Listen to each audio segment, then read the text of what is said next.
তখনকার আমি আর এখনকার আমির মধ্যে অনেক পার্থক্য। অবশ্য মানুষ 1 মিনিটে বদলে অচেনা হয়ে যেতে পারে। আপনি কে? আপনি এতক্ষণ পর জিজ্ঞেস করছেন আমি কে? আপনার সাথে আমার বিয়ে ঠিক হয়েছে এটা জানেন? আপনি রাজি?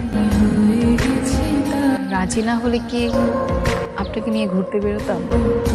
রাজি হওয়াটা কি খুব অস্বাভাবিক কিছু?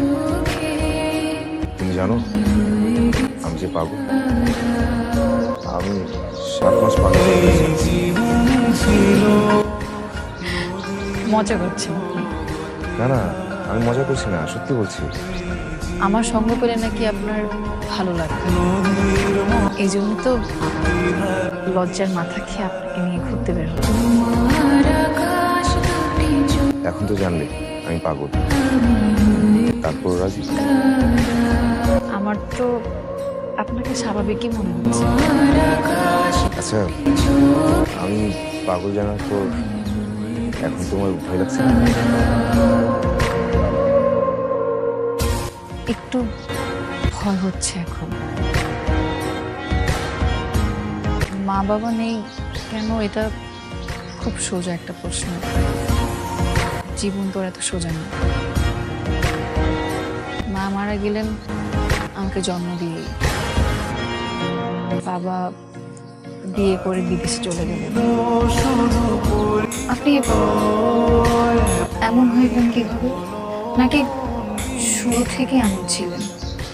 ভালোই হয়েছে, এখন আর জীবন নিয়ে কোনো ভাবনা নেই।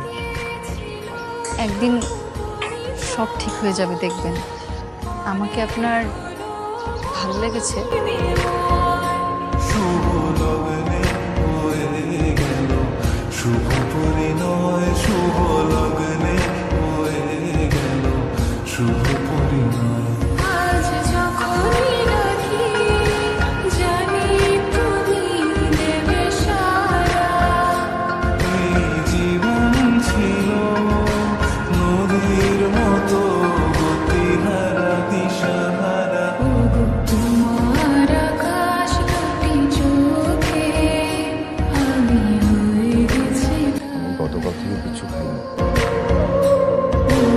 আচ্ছা, তুমি পালালে কেন? আকাশ দুটি চোখে আমি তো কুমড়া ফুলের বড়া খাওয়ার অপেক্ষায় ছিলাম।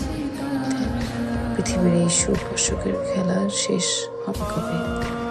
যেটা যখন তুমি পাবে তখন আমি শেষ হয়ে গিয়েছি। তুমি প্লিজ ভালো থেকো, আমার স্মৃতি ধরে রাখার জন্য অন্তত ভালো থেকো। আমার মৃত্যুর জন্য কোনো মানুষ দায়ী না, এই পৃথিবীর সুখ অসুখ দায়ী। আমি সবকিছু ছেড়ে চলে এসেছি। কোনো টাকা পয়সা, জমি জমা কিছুই দেয়া লাগবে না। একটা মানুষ মানসিকভাবে অসুস্থ বলে তাকেও বিয়ে করছে না, এটা আমি কোনোভাবে মেনে নিতে পারছি না। আমি ওনার পাশে থাকতে চাই। আমি ওনাকে সুস্থ করতে চাই।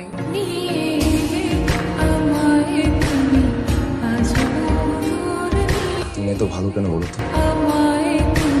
তুমি পাশে থাকলে সত্যি আমি ভালো হয়ে যাবো। ওষুধে যে অসুখ সারে না, ভালোবাসার সুখে সে অসুখ সেরে যাবে।